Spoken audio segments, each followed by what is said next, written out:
ఐటీలో ఎంట్రీ కావాలా? Trainee software engineer గా అజా కోడింగ్ ట్యూటర్ లో 2 వీక్స్ ట్రయల్ పీరియడ్ లో వెంటనే చేరండి. నమస్తే శశికాంత్ గారు. నమస్తే ఉషా గారు. సో రీసెంట్గా ఇవాళ బొంబాయి హైకోర్టు ఇచ్చిన ఒక తీర్పు మనం చూస్తూ ఉన్నాము. 18 ఏళ్ల లోపు వయసున్న అమ్మాయితో తను భార్య అయినప్పటికీ కూడా శృంగారంలో కనుక పాల్గొంటే రేప్ కేసు కింద పరిగణించబడుతుందని చెప్తూ ఉన్నారు. దీనికి సంబంధించిన పూర్తి సమాచారం ఏంటి? ఈ మధ్య కాలంలో లవ్ అని, అట్రాక్షన్స్ అని మనం చూస్తూ ఉన్నాము. లైంగికంగా చాలా ఎక్కువగా మూవ్ ఆన్ అవుతూ ఉన్నారు. ఎస్పెషల్లీ అబ్బాయిలకి సంబంధించి ఇటువంటివి ఉంటాయి అన్న జాగ్రత్తని మనం చెప్పాలా, లేదంటే వీటి వల్ల వచ్చే అనర్థాలు ఏంటి అని చెప్పాలా? ఈ కేసుని యొక్క దాన్ని మనం కనుక చూస్తే ఏ విధంగా చూడొచ్చు అంటారు? ఎప్పటి నుంచి అయితే సెక్షన్ 497 తీసేశారో మీరు అన్నట్టు ఈ లైంగిక వ్యవహారాలు చాలా ఎక్కువైపోయింది సొసైటీలో. సరే, కమింగ్ టు దిస్ కేస్, ఈ కేసులో బాంబే హైకోర్టు ఏం తీర్పిచ్చిందంటే, భార్య 18 ఏళ్ళు లోపున్న మైనర్ బాలిక అయినా మీరు లైంగికంగా పాల్గొంటే అది పనిష్మెంట్కి మీరు అర్హులే, మీకు చట్టం వైపు నుంచి ఎటువంటి రక్షణ ఉండదు అని చెప్తాం జరిగింది. రీజన్ ఏంటో తెలుసా మీకు ఈ కేసులో ఈ తీర్పిస్తానికి? అసలు ఏం జరిగింది, ఈ తీర్పు ఎందుకు వచ్చింది అంటే, ఒక వ్యక్తి మైనర్ అయిన బాలికతోటి శృంగారంలో పాల్గొన్నాడు.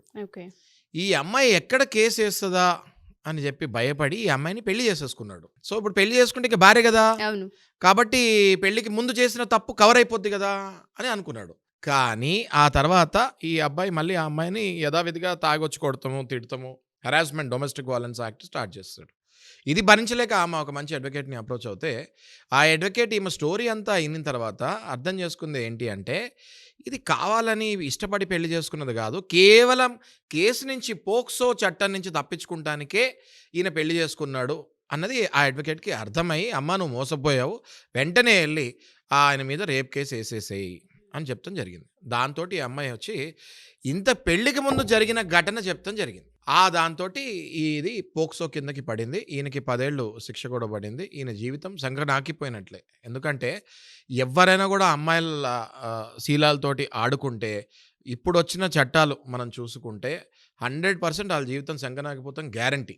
మీరు అన్నట్టుగానే ముంబై హైకోర్టు ఇచ్చిన తీర్పును బట్టి కనుక మనం చూస్తే, ఏదైతే లైంగిక వ్యవహారాలు ఈ మధ్య కాలంలో వయసుతో సంబంధం లేకుండా పుట్టిన ఆకర్షణ వల్ల కలిగే ఏదైతే శారీరక సుఖాలు ఉంటూ ఉంటాయో వాటికి ఎక్కువ గురి అవుతూ ఉన్నారు. వయసు ఏంటి అన్న విషయం పక్కన పెడితే అవి ఎక్కువగా కనిపిస్తూ ఉన్నాయి. అబ్బాయిలకు మనం దీని పరంగా ఏం చెప్పొచ్చు అంటారు? అసలు భారతదేశంలో మనం చూసుకుంటే ఎడ్యుకేటెడ్ పాపులేషన్ ఎప్పుడైతే తక్కువ ఉందో అది one of the main reasons. ఖాళీగా ఉన్న మైండ్లో empty minds are like devils, మనకందరూ తెలిసినట్టు. That is one of the reason. ఇంకొకటి డ్రగ్స్. ఎప్పుడైతే ఒక మనిషి డ్రగ్స్కి అలవాటు పడటం జరుగుతుందో, డ్రగ్స్ తీసుకున్న తర్వాత తన, మన, చిన్న, పెద్ద అన్న భేదాలు వాళ్ళకు ఉండవు. వాళ్ళ మైండ్ కంప్లీట్గా స్విచ్ టు అదర్ మైండ్ అయిపోతుంది. ఎప్పుడైతే ఆ డెవిల్స్ మైండ్లోకి వెళ్ళిపోతారో వీళ్ళు ఏం చేస్తున్నారో కూడా వీళ్ళకి అర్థం కాదు. ఆ తర్వాత మత్తు దిగిన తర్వాత వీళ్ళకి అర్థమవుతుంది వీళ్ళు ఎంత పెద్ద తప్పు చేస్తారని. ఆ లోపు వీళ్ళ జీవితాలు పాడైపోతాయి. సో మీరు అన్నట్టుగానే జీవితాలు అర్థాంతరంగా ఆగిపోతూ ఉంటుంటాయి సార్. 18 ఏళ్ల లోపు ఉన్న వయసు అమ్మాయిని కనుక ట్రాప్ చేసి పెళ్ళిళ్ళు చేసుకుంటామన్న హోప్తోనే కొంతమంది రిలేషన్షిప్లో రియల్గా దిగుతూ ఉంటుంది. ఇప్పుడు ఈ కేసు చూసాం కదా ఉషా గారు, ఏమైంది? పెళ్ళి చేసుకోకుండానే ఆ అమ్మాయిని రేప్ చేశాడు. ఆ రేప్ అన్న పదం నా మీద పడుతుంది అన్న భయంతో ఆ అమ్మాయిని పెళ్లి చేసుకున్నాడు. కేవలం కేసుని తప్పించుకోవడానికి ఆ అమ్మాయిని పెళ్లి చేసుకున్నాడు. ఆ తర్వాత చిత్రహింస చేస్తే మొదలుపెట్టాడు. ఇది పసిగట్టిన ఆ తెలివైన అడ్వకేట్, అమ్మా నువ్వు మోసపోయావు, నీకు జరిగింది రేపు, నీకు జరిగింది పెళ్లి కాదు, ఆ అబ్బాయి పెళ్ళి అని నిన్ను చేసుకున్నాడే తప్ప కేవలం కేసు పడకూడదు అన్నట్టే పెళ్లి చేసుకుని మళ్ళీ చిత్రహింస పెడతాం స్టార్ట్ చేశాడు. కాబట్టి ఆయన మీద పోక్సో చట్టం పడింది, 10 ఏళ్ళు జైలు శిక్ష. ఇంకా నన్ను అడిగితే నెక్స్ట్ పోను ఇట్లా మైనర్స్ మీద జరిగే అగత్యాలు చూస్తుంటే 10 నుంచి 20 ఏళ్ళు లైఫ్ పడే ఛాన్సెస్ కూడా ఉంటాయి ఉషా గారు. ఏదైనా సరే ఇష్ట ప్రకారంగా రిలేషన్షిప్లో దిగినప్పటికీ కూడా అమ్మాయి 18 ఏళ్ళ లోపు.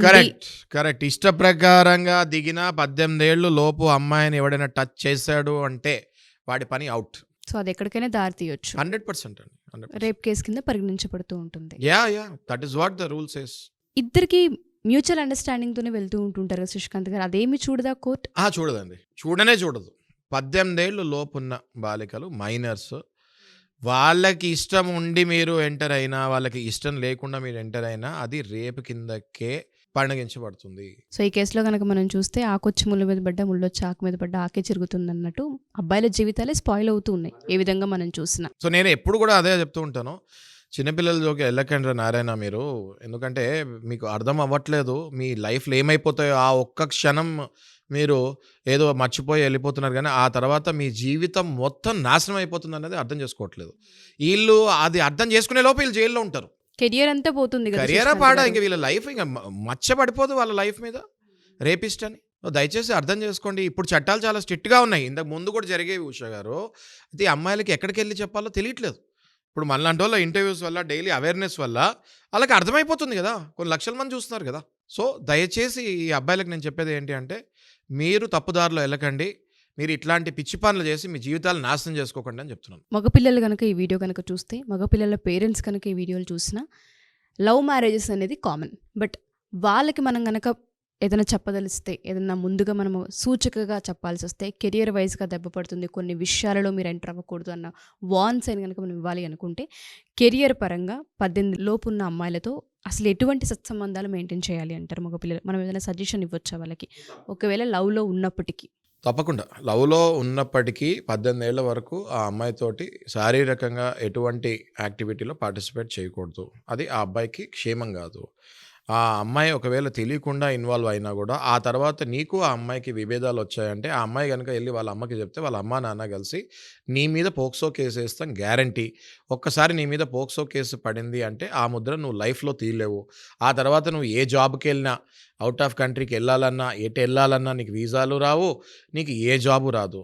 అందుకని నేననేది ఏంటి అంటే, దయచేసి అబ్బాయిలకి, కుర్రాళ్ళకి ఎవరైతే మీకు కూడా తెలీదో, ఏదో ఇంటర్మీడియేట్ నుంచి ఇక్కడి నుంచి స్టార్ట్ చేసేస్తున్నారు అన్నీ.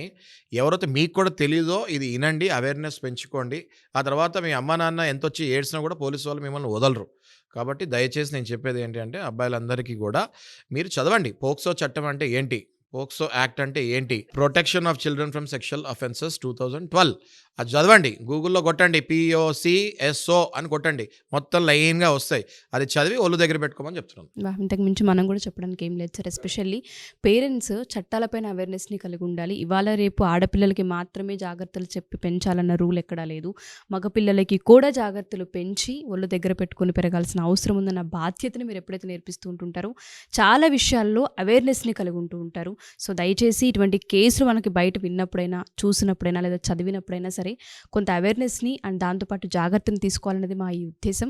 ఎవరైనా సరే లీగల్ పరంగా ఏదైనా ఇష్యూస్ ఉండి పిల్లలు కనుక రాంగ్ ట్రాక్ తప్పుతూ ఉన్నారు, దీనికి సంబంధించి మేము ఎంత చెప్పినా వినట్లేదు, ఎస్పెషల్లీ ఇల్లీగల్ యాక్టివిటీస్లో వెళ్ళే సూచనలు మా పిల్లల్లో కనిపించాయి, మేము చూసాము అని మీకు అనిపించినా మీరు ఖచ్చితంగా ఇక్కడ దాకా తీసుకురావచ్చు. శశికాంత్ గారు వాళ్ళకి సంబంధించిన అంటే ఏ విధంగా కౌన్సిలింగ్ ఇస్తే పిల్లలు ట్రాక్ చేయొచ్చు అన్న వాటిపైన కూడా వాళ్ళ టీం పనిచేస్తూ ఉంటుంది. మీకు కనుక ఫర్దర్ డీటెయిల్స్ కావాలి అనుకుంటే కింద స్క్రోల్ అవుతున్న కాంటాక్ట్ని కాంటాక్ట్ చేయొచ్చు. Thank you sir. Thank you Usha గారు.